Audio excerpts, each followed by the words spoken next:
Bienvenue à toutes et à tous, je suis Marius, j'espère que vous allez bien. Bien évidemment, je vous retrouve pour ma review sur le dernier chapitre de One Piece, et comme d'hab, il y a pas mal de choses à en dire. Mais avant ça, je vais vous parler d'autre chose, pas de la première page dans un premier temps, mais des spoilers. Les spoilers ne s'appliquent pas uniquement qu'à One Piece, mais aussi à un tas d'autres choses. Mais comme il s'agit de One Piece, j'aime surtout centrer là-dessus.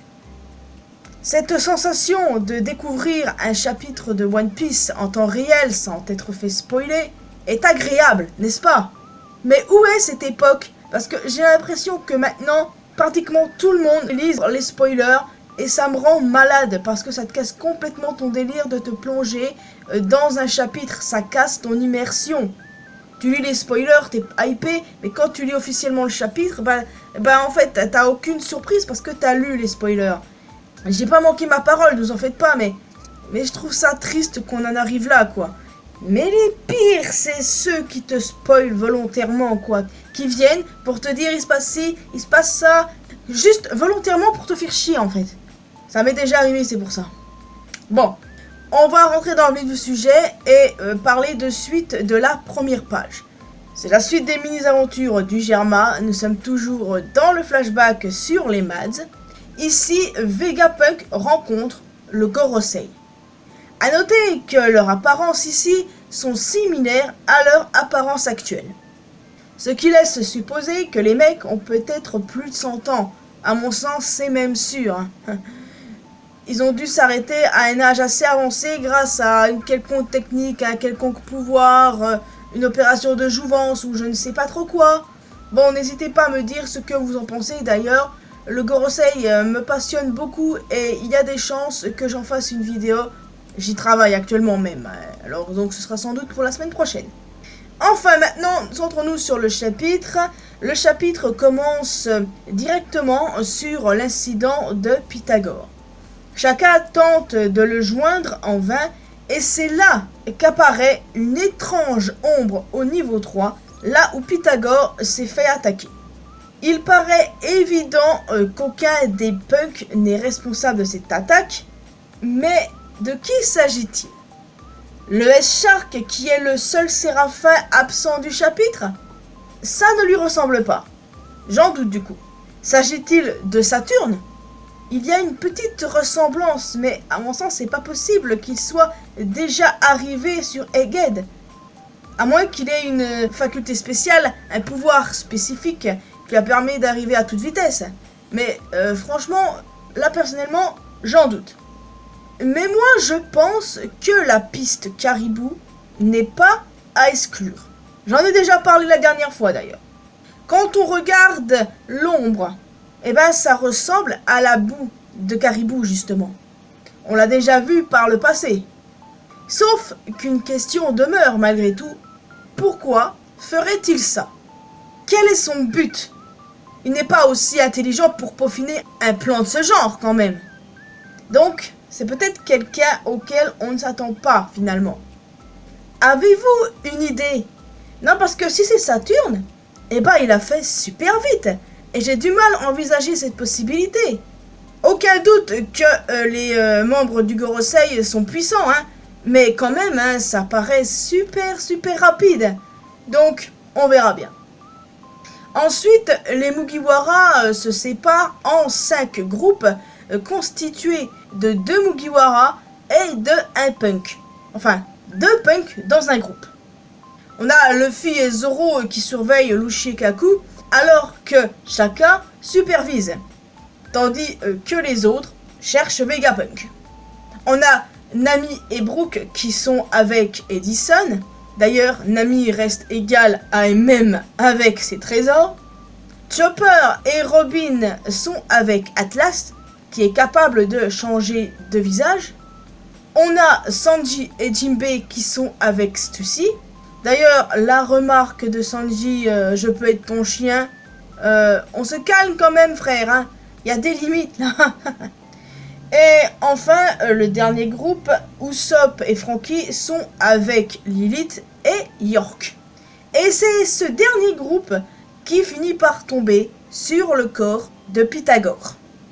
Ce dernier, du moins sa tête, nous apprend deux choses. Déjà, il a clairement vu son agresseur et il est choqué par son identité et parle, je cite, d'un défaut de conception.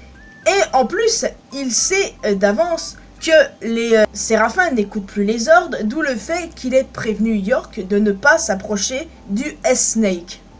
Malheureusement, York s'est fait avoir. Hein. Alors que eux se retrouvent face au S-Snake, Luffy, Zoro et Chaka se retrouvent face au S-Bear et au S-Hawk. D'ailleurs, la case finale est vraiment drôle. La tête que font Luffy et Zoro lorsque Luffy et Kaku, qui se sont réveillés, leur ont proposé de mettre leurs différends de côté et de joindre leurs forces est tellement priceless. J'adore. Bah ça se voit qu'ils sont pas du tout enchantés, hein. Mais il y a quand même des chances qu'ils les libèrent. Pour tenter de lutter contre ces deux séraphins là, même s'ils sont forts, le mieux c'est qu'ils soient à plusieurs pour les mettre à terre. Donc il y a des chances qu'au final ils libèrent Luffy et Kaku. Ça risque d'être encore une fois la merde totale, mais bon pour le coup, comme ils sont loin d'être faibles, ils peuvent servir.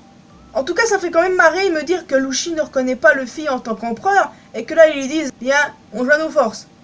Ok, pas de problème, comme tu veux. Ouais, j'étais morte de rire dans cette scène, ça c'est digne de One Piece, et il y en a des tas qui se plaignent de ça, alors que One Piece a toujours été comme ça a toujours eu ce côté humour que tu adores, quoi, dont tu te lasses pas. T'es pas un vrai fan de One Piece si tu n'aimes pas ce côté humour, c'est pas possible. Donc oui, il n'y a pas le S-Shark comme je vous l'ai dit, et je me demande s'il y a d'autres séraphins qui se trouvent à Egghead. Genre un séraphin de Doffy, un séraphin de Crocoboy, un de Moria, ou encore un de Baggy. À mon avis, oui, ils existent. Mais où sont-ils à ce stade? Est-ce que c'est peut-être l'un d'eux qui a attaqué Pythagore, du coup? Bah bon, c'est tout à fait possible, hein. Et j'ai hâte de les voir pour le coup, s'ils existent bien, et ce qui est à mon avis le cas. Donc, non, on peut se poser la question, mais qui leur a donné l'ordre? Je doute que ce soit le vrai Vegapunk, mais qui? Je me pose tout un tas de questions. Est-ce que Chaka et Lilith sont toujours suspectés par les fans après ça? Eh ben oui, surtout Chaka, d'autant plus. Mais par contre, lui, il avait vraiment l'air surpris lorsqu'il a vu l'ombre. Il était seul, je rappelle. Donc, j'ai envie de dire, bah, c'est pas lui.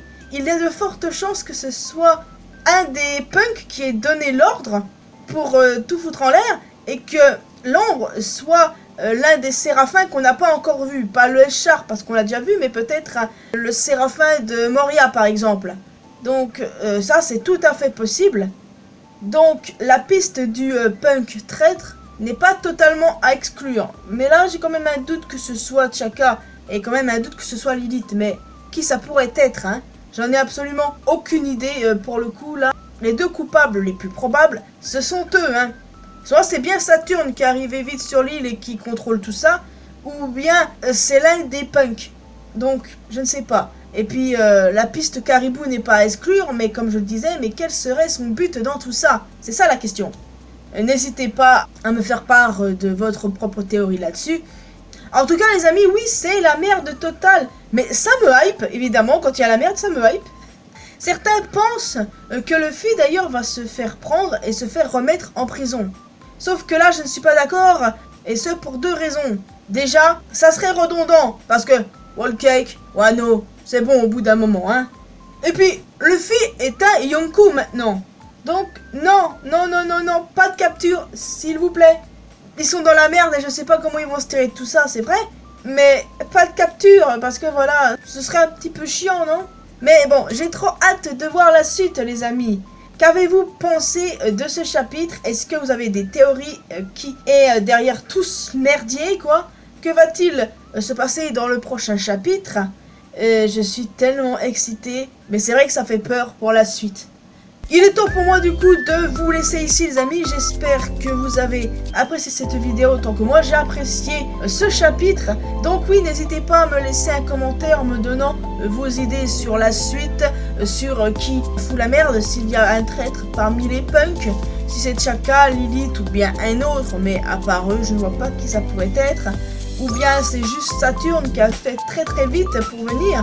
Enfin, bon, voilà, il y a pas mal de possibilités à envisager et vivement qu'on ait une réponse parce que ça me casse pas mal la tête et les gens vont un peu dans du what the fuck parfois avec leur théorie.